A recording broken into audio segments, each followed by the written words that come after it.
Assalamu alaikum dear students. Today I will discuss later Victorian period.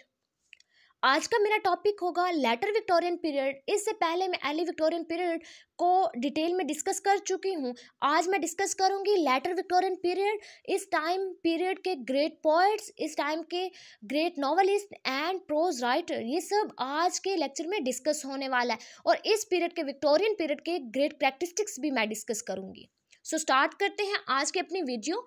Later Victorian periods में जैसे कि Victorian period में कुछ movements आई थी, pre Raphaelite movements, Oxford movement and decadent और एस्थेटिक मूवमेंट, इस तरह के कुछ मूवमेंट्स आई थी। सो प्री रैफिट पॉइंट जो है उसको हम डिस्कस करते हैं। इस टाइम पीरियड के कौन से ग्रेट प्री रैफिट पॉइंट्स यानी इस मूवमेंट में हिस्सा लेने वाले कौन कौन से पॉइंट्स थे। सबसे पहले डीजी रॉसिटी, जो कि प्री रैफिट पॉइंट्स के कहले लीडर थे।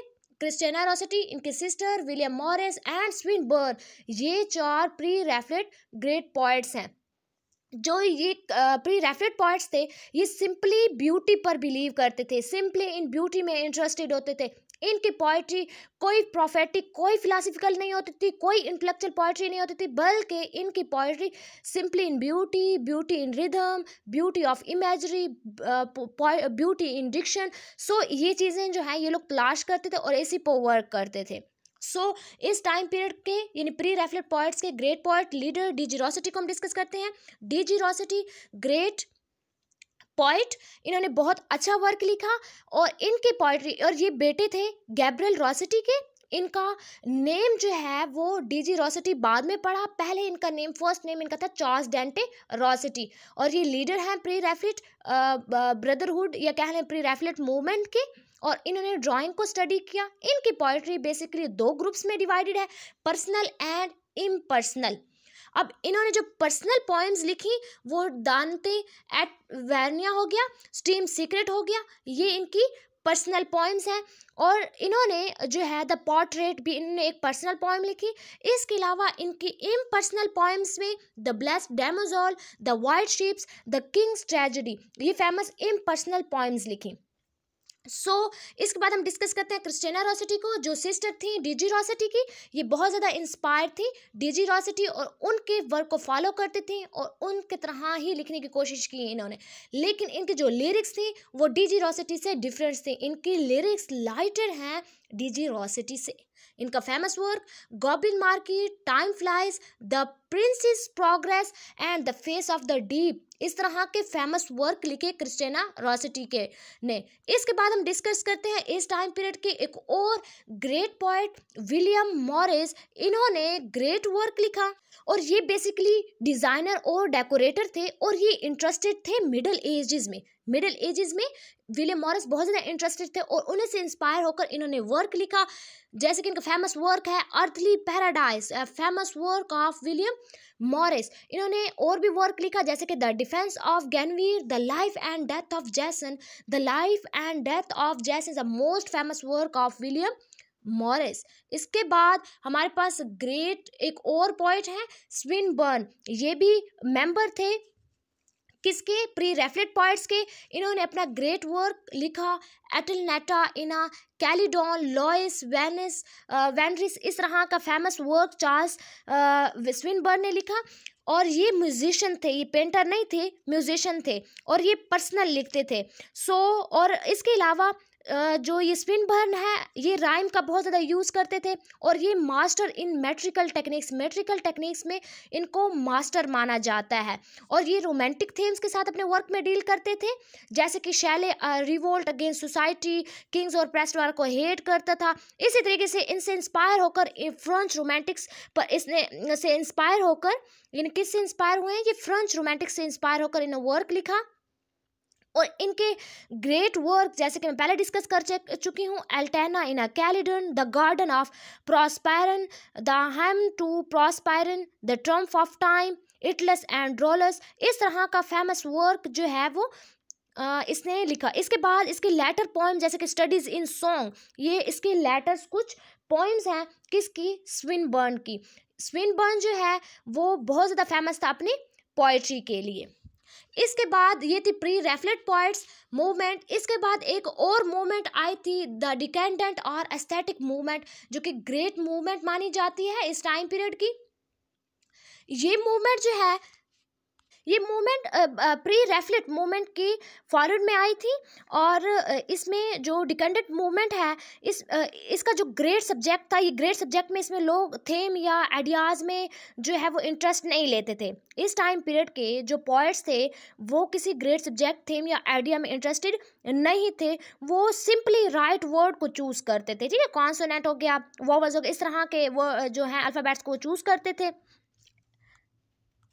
ये कोई जो है फिलासफी या रिलीजन इस तरह नहीं लिखते थे, मतलब कि ये ना फिलासफी को जानते थे ना रिलीजन को जानते थे, ये सिर्फ वर्शिपर थे किसके, ब्यूटी के, फॉर इट्स ऑन सेक। जैसे कि आर्ट फॉर आर्ट सेक एक जो है वो मूवमेंट थी, किसने इसको लेके, कौन लेके चला था, वाल्टर पैटर, ठीक है। तो ये वही एस्थेटिक मूवमेंट वही है, वाल्टर पैटर इसके लीडर हैं, फाउंडर हैं। इसमें ग्रेट पोइट, इस मूवमेंट के जो ग्रेट पोइट हैं ऑस्कर वाइल्ड ग्रेट पोइट हैं, और ये वाल्टर पैटर से बहुत ज़्यादा इन्फ्लुएंस हुए। और इनके जो अर्ली पोइम्स हैं वो किसके साथ डील करते हैं, रिलीजियस और स्पिरिचुअल एक्सपीरियंस के साथ। किसकी, ऑस्कर वाइल्ड की जो अर्लीस्ट पोइम्स हैं वो किसके साथ डील करती हैं, रिलीजियस और स्पिरिचुअल एक्सपीरियंस के साथ। और इनका फेमस वर्क जैसे कि न्यू हेलन हो गया, द गार्डन ऑफ एरस हो गया, और इस तरह के फेमस पेंथोइया, इस तरह के फेमस वर्क इसने लिखी। और ये रिलीजियस पोएट भी कह लें, यानी रिलीजियस पोएम्स लिखता था। इसके अलावा अर्नेस्ट डॉसन हो गया, लियोन पिगट जॉनसन हो गया, आर्थर सैमन, इस तरह के ग्रेट पोएट्स डिकेंडेंट या एस्थेटिक मूवमेंट को लीड कर रहे थे। इसके अलावा इस टाइम पीरियड के कुछ और फेमस पोइट्स हैं, कोवेंट्री पैटमोर, जो कि किसी भी, ये ऐसे पोइट्स हैं जो कि किसी क्लास से या किसी स्कूल से किसी मूवमेंट का हिस्सा नहीं थे, बल्कि ग्रेट पोइट थे लेटर विक्टोरियन पीरियड के। कोवेंट्री पैटमोर जिसका फेमस वर्क है the angel in the house, the unknown errors. इसके अलावा जॉर्ज मैरीरेट, जो कि ये पोएट होने के अलावा नॉवलिस्ट भी था, और ग्रेट नॉवेल्स भी इन्होंने लिखे जो कि हम आगे डिस्कस करेंगे। The lark ascending, love in the valley, modern love, इस तरह के ग्रेट पोएम्स इन्होंने लिखी। थॉमस हार्डे जो कि ग्रेट नॉवलिस्ट भी है इस टाइम पीरियड का। इसके अलावा इसने पोएम लिखी, वर्क लिखा, कौन सा, डायनेस्टी। इसके अलावा हम डिस्कस करते हैं इस टाइम पीरियड के ग्रेट नॉवलिस्ट जॉर्ज इलियट। इनका बहुत फेमस नेम है इस टाइम पीरियड में। जॉर्ज इलियट जो है, इनका actual name Mary Ann Evans था, लेकिन ये अपने वर्क जॉर्ज इलियट के नेम से जो है वो पब्लिश करवाती थी। इसके अलावा ये क्रिटिकल और फिलासफिकल थी इन करेक्टर, और 38 ईयर्स में इन्हें वर्क लिखना स्टार्ट किया, अपना वर्क पब्लिश किया। और इनका फर्स्ट वर्क था the scenes of clerical life, ये इनका कैलिकर लाइफ, ये इनका पहला फर्स्ट वर्क है जॉर्ज इलियट का। The mill on the floss, Adam Bede, Middlemarch, इस तरह के फेमस वर्क जॉर्ज इलियट ने लिखे। इसके अलावा जॉर्ज मैरीडेट, ये ग्रेट जो हैं वो पोइट भी हैं। इसके अलावा नॉवलिस्ट, इन्होंने वर्क लिखा, Rhoda Fleming, Harry Richmond, Beauchamp's career, the egoist, इस तरह के फेमस वर्क लिखे। थॉमस हार्डे जो कि ग्रेट नॉवलिस्ट माने जाते हैं इस टाइम पीरियड के। The woodlanders, the return of the native, the mayor of Casterbridge, इस तरह के फेमस वर्क जो है इन्होंने लिखे। इसके बाद हम डिस्कस करते हैं इस टाइम पर का ग्रेट प्रोज जो है वो लिखा गया इस टाइम पर।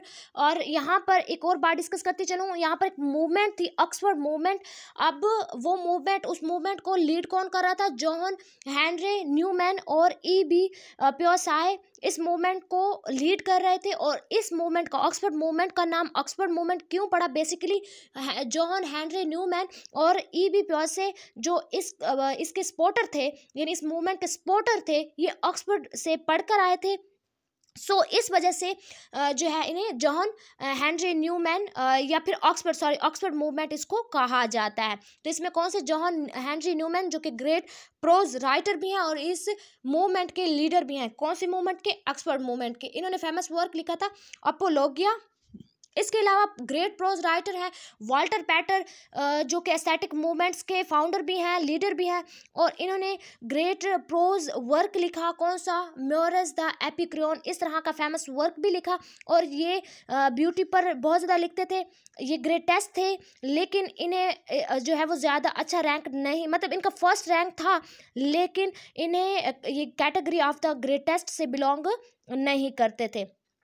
ओवरऑल इनका वर्क जो है वो बहुत ज़्यादा पढ़ा जाता था। Studies in the history of the Renaissance में इनका वर्क जो है बहुत ज़्यादा फेमस हुआ।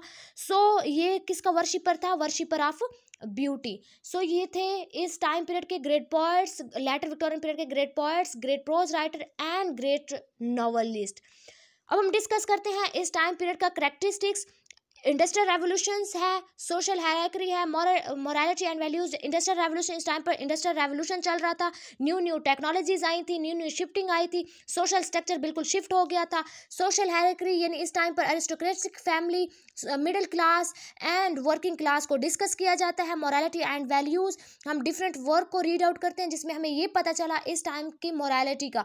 सो मोरालिटी और वैल्यूज़ पर इस टाइम के जो ग्रेट राइटर्स थे वो लिखते थे, और उन्होंने इस अपने वर्क्स में इसको मोरालिटी और वैल्यूज़ को बड़ा जो है वो पॉइंट आउट किया, बहुत ही इनके बारे में लिखा।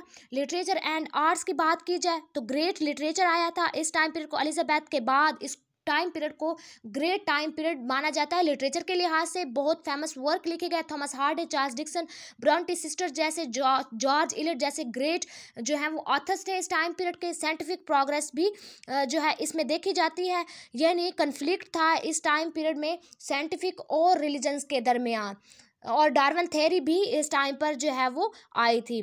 सो ये सब था इस टाइम पीरियड के करैक्टरिस्टिक्स। आई होप आपको आज का टॉपिक क्लियर हो गया होगा। Thank you for watching my video. अल्लाह हाफिज़।